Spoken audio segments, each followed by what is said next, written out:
Hello, my name is Francois Grey. I'm with the University of Geneva and coordinating the Crowd4SDG project. And it's a pleasure to have with me today Elena Proden from the UN Institute for Training and Research.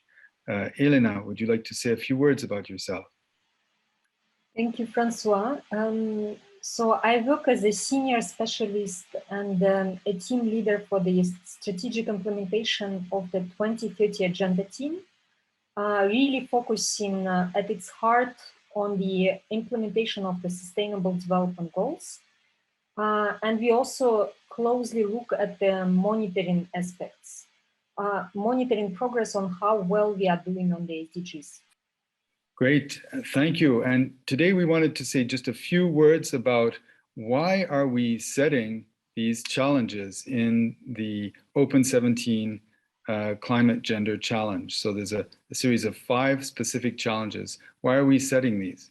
First, of course, intuitively, we often know, either from our own experience, life experience, or things we have heard on media or have read on the internet, that climate change may be affecting men and women differently. But we don't necessarily have robust data or knowledge analysis in this area. And one of the objectives really is to improve the state of knowledge, the state of evidence when it comes to understanding, measuring, and then understanding, analyzing how climate change affects men and women differently and how they cope with it differently.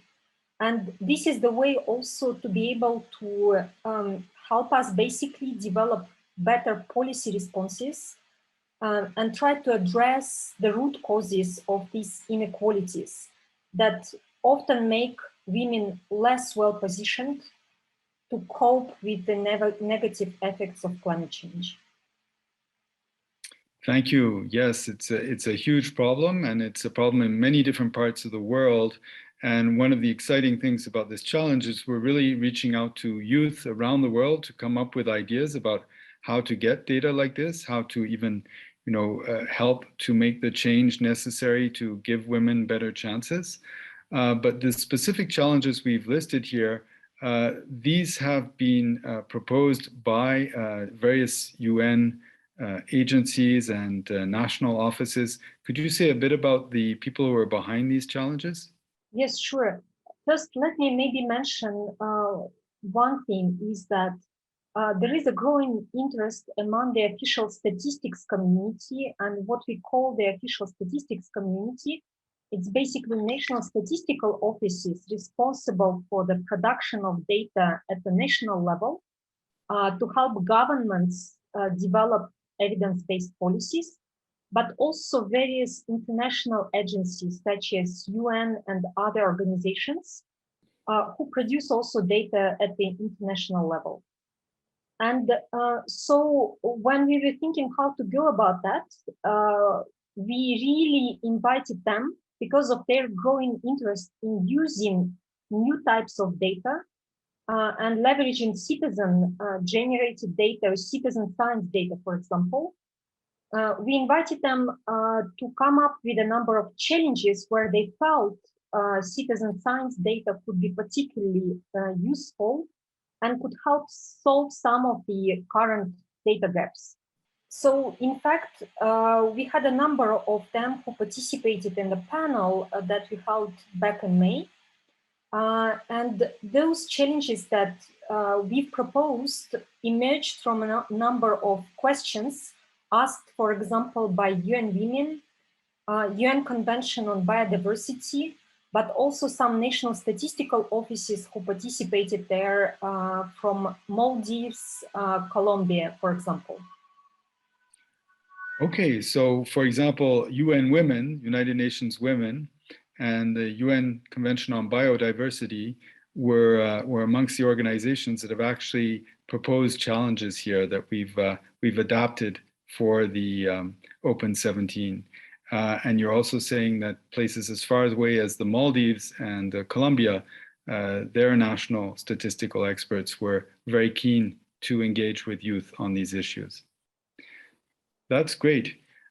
Now I thought it would be interesting for people here on Goodwall to hear a little bit more about each challenge. So I wanted to ask you, first of all, the first challenge is about measuring the differentiated impact of disasters on women and men. Can you give people here an idea of what sort of projects you're looking for? Well, we sort of have a sense that extreme weather events do not affect men and women in the same way, but we do lack robust data in this area. We know that some of the drivers may be related to the fact that women have less access to assets or, for example, decision-making. But understanding how exactly this is playing a role will be crucial in addressing the problem. And robust data in this area would be very important. Okay, thank you very much. It's, I think, exciting to think that a project that could start, just from a young person who wants to make a difference in their community could generate data that ultimately inspires national and even international organizations. On the next topic, assessing women's vulnerability to climate change and the effects on natural resources. What sort of data gathering, what sort of crowdsourcing do you think would be useful there? Yes, so another channel beyond the extreme weather events is that climate change can affect or affects men and women via natural resources. And this challenge is really about understanding how women are affected by climate change effects and the way they basically affect the natural resources that provide a source of livelihoods for women and their families. Here, some of the examples that we mentioned could be related, for example, to crop damage or to pollution of groundwater that can create a much longer journey for women to go and fetch some water far away from their homes. This also affects the time that they spend on the domestic work, which is quite often not accounted for. And as you may know, one of the SDG targets is actually about trying to make sure that the unpaid care work that women quite often spend at home is also recognized, acknowledged, and it needs to be measured. Mm-hmm. And then this is the way also to be able then to change gender patterns in households and empower women to basically cope with climate change better. Okay, thank you very much. So that's the second challenge. Moving on to the third challenge of this Open 17 climate gender challenge, the idea of improving data on women's participation in environmental management. What sort of data and how can we improve participation through projects here? So women often also play active roles in the management of environmental resources. For example, when it comes to waste recycling, or for example, when it comes to managing wetlands. And better data in this area can help understand how to leverage the role of women better in support of climate change mitigation and adaptation policies. Got it. Okay, and the fourth challenge is about measuring the health of ecosystems in a systematic way with the contribution of women.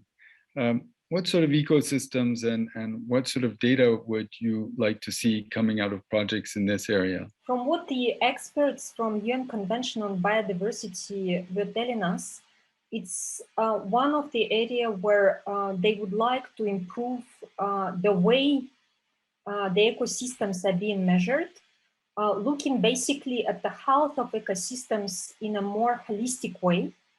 There is an aspiration to develop basically an ecosystem integrity index that would help to say whether the ecosystem is healthy and to what extent by looking really at the multiple dimensions. And this is one of the challenges that actually they would like to propose to the community, for example, of citizen scientists and data scientists, to help come up with a concept like that.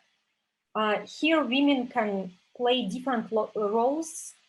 They can either bring missing local knowledge from the local context, but they can also be active players as a data scientist, helping to solve this challenge. Okay, thank you. And the fifth challenge is a kind of more open-ended challenge. It's really anything that people might have ideas about related to climate change and climate resilience and gender equality. So we're very open to ideas that people might have, maybe projects they're already working on. Do you have some thoughts on other types of data that would be useful for tracking the SDGs and achieving them? Well, as you know, of course, there is, at the global level, there is an indicator framework that was developed by a community of experts, basically. And a number of these indicators are also used at the national level.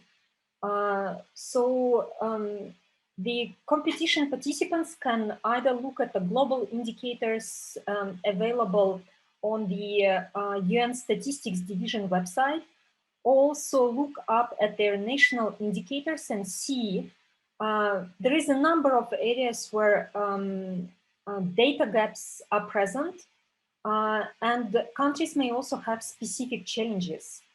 But there is a number of indicators to which you could contribute. That could be also a guiding source for you to see, based on your knowledge, background, and your passion, what kind of problem you would like to solve. You could see those gaps and basically come up with ideas around those. Okay, thank you very much, Elena. I hope these descriptions of the challenges that are part of the Open 17 Climate Gender Challenge will help people refine their ideas and make great pitches here on the Goodwall site. Thank you very much.